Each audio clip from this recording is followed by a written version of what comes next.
கடுமையான வறுமையில இருந்த ஒரு கிராமம் இன்னைக்கு அரசுக்கே கரண்ட் விற்பனை செய்யுதுன்னா நம்ப முடியுதா? வாங்க அத பத்தி தான் பார்க்க போறோம். தமிழ்நாட்டுல இருக்கிற ஓழந்துறை கிராமத்தோட நம்ப முடியாத உண்மை கதை இது. 1996க்கு முன்னாடி இந்த ஊர்ல அடிப்படை வசதிகள் கூட கிடையாது. கடுமையான வறுமைதான். குடிக்க தண்ணி இல்ல, தங்க வீடு இல்ல, படிக்க பள்ளிக்கூடம் இல்ல.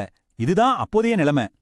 ஆனா ஆர் சண்முகங்கிற ஒருத்தரோட தலைமை எல்லாத்தையும் மாத்த போகுது. அவரோட வெற்றிக்கு ஒரே ஒரு ரகசியம்தான், ஊழலே இல்லாத நேர்மையான நிர்வாகம். அவரோட முதல் இலக்கு மக்களின் அடிப்படை தேவையான தண்ணீரை கொண்டு வர்றதுதான். மக்கள் பங்களிப்போட பவானி ஆத்துல இருந்து குழாய் மூலியமா தண்ணீரை கொண்டு வந்தாங்க. அடுத்ததா குடிசைகளே இல்லாத ஒரு கிராமத்தை உருவாக்குனாங்க. எல்லாருக்கும் நிரந்தர வீடு. குழந்தைங்க படிப்பு பாதியில நிக்க கூடாதுன்னு ஊருக்குள்ளேயே பள்ளிக்கூடங்களை கட்டினாங்க. ஆனா இந்த வளர்ச்சி ஒரு புது பிரச்சனை கொண்டு வந்தது. கரண்ட் பில் கட்டுக்கடங்காம போச்சு. ஆனா சண்முகம் இத ஒரு பிரச்சனையா பார்க்கல, ஒரு பெரிய வாய்ப்பா பார்த்தார். அந்த வாய்ப்பு தான் இந்த 350 கிலோவாட் காற்றாலை. இது ஒரு வருஷத்துக்கு கிட்டத்தட்ட 8 லட்சம் யூனிட் மின்சாரத்தை உற்பத்தி செஞ்சது. தேவைக்கு போக மீதி கரண்ட அரசுக்கே வித்து வருஷத்துக்கு 19 லட்சம் ரூபாய் சம்பாதிச்சாங்க.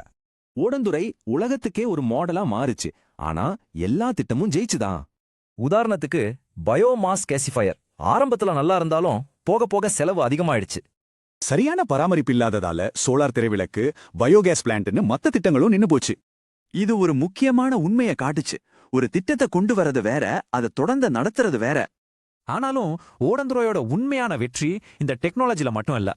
அது ரிவர்ஸ் மைக்ரேஷன், அதாவது தலைகீழ் இடப்பெயர்வுங்கிற ஒரு அரிய நிகழ்வுல இருக்கு. நல்ல வசதிகள் வந்ததால நகரங்களுக்கு போனவங்க திரும்பி வர ஆரம்பிச்சாங்க. மக்கள் தொகை பல மடங்கு உயர்ந்தது. ஒரு நல்ல தலைவரோட தொலைநோக்கு பார்வை, நேர்மையான நிர்வாகம், இதுதான் ஓடந்துறையோட வெற்றி ரகசியம். ஆனா ஒரு வெற்றிகரமான மாடலை எப்படி